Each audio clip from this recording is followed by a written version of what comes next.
যেটা বলতে চাই সেটা হচ্ছে যে আমরা যখন আসলে অনশনে বসছি, তো আমরা যে 24 জন বসছি, আমরা আসলে এটা ঠিক করে বসছিলাম যে যতক্ষণ না পর্যন্ত এই বৃষ্টির পদত্যাগ হয় ততক্ষণ পর্যন্ত আসলে মানে যতক্ষণ আমরা বেঁচে আসছি ততক্ষণ পর্যন্ত আমরা আসলে অনশন চালাবো।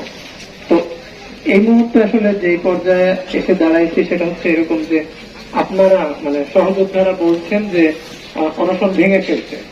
তো আমার একটা জিনিস একটু বোঝা দরকার, সেটা হচ্ছে গিয়ে যে মানে আমি কতটুকু আশ্বস্ত হতে পারি এই জায়গা থেকে আসলে, কারণ অনশন ভেঙে ফেললে হয়তো বা আমি হসপিটালাইজ করবো, হয়তো আমি কন্ট্রিবিউট করতে পারবো না এখানে। তো আমি আসলে কাদের কাছে এই জায়গাটা ছেড়ে যাবো এবং আমি নিজের কাছে আসলে পরবর্তীতে কি জবাব দিব বা নিজের যে প্রশ্নগুলো আমার কাছে আসবে এই প্রশ্নের উত্তরগুলো আমি নিজেকে কিভাবে দিব যদি পরবর্তীতে এই ঋষির পদত্যাগ না হয় বা পতন না হয়।